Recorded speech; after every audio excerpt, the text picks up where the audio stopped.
Hello,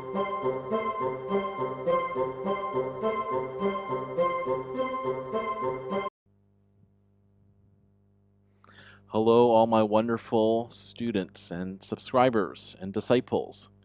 This is your Master GongSun, and today we will continue with our reading of the Taoist Bible, the Tao Te Jing, chapter 22. Yield and become whole, bend and become straight, empty and become filled, grow old but become renewed. You have little but gain much. You possess a lot, yet become confused.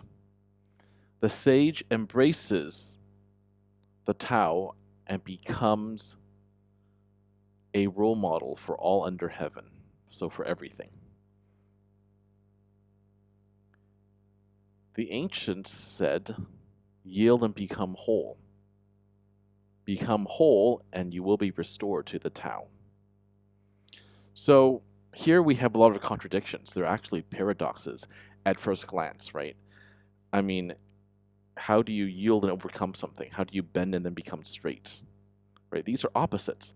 But don't forget, in the Tao, even though we have the yin and yang, they're opposites, but at the same time, they are essentially the same thing.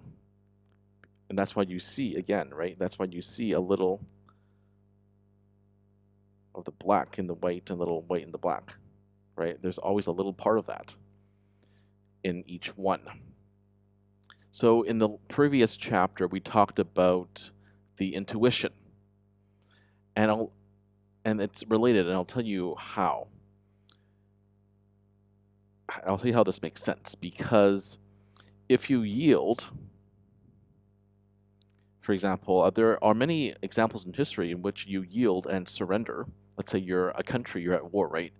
You yield and you surrender, and then you submit to the stronger power, and then use that time to grow strong, right? You pretend to be their vassal state. You pretend to be their conquered people, right? But you're secretly biding your time to become strong. So does that make sense? You're yielding and you're overcoming it. So it's the same thing.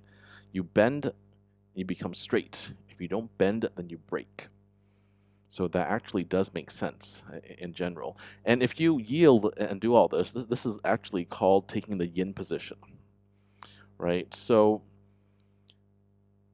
if you're young all the time, right, you actually have to be a bit more yin, because we do need balance in life, right? I mean, it's similar to how if you align yourself with the great yin,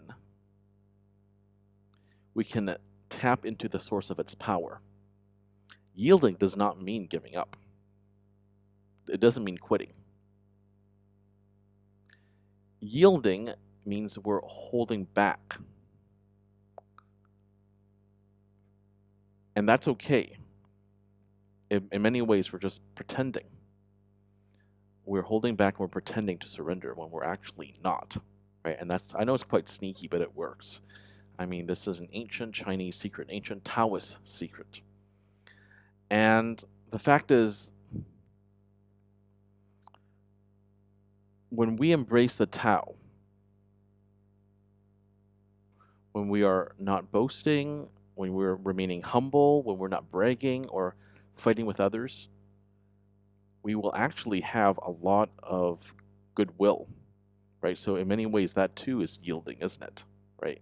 You're yielding, and you're letting other people take the spotlight, and as a result, they are grateful to us, right? And because of their goodwill, we too will flower. We too will succeed. That makes sense, right? All right, think about that for a while. This has been your Master GongSun. As usual, keep following the Tao.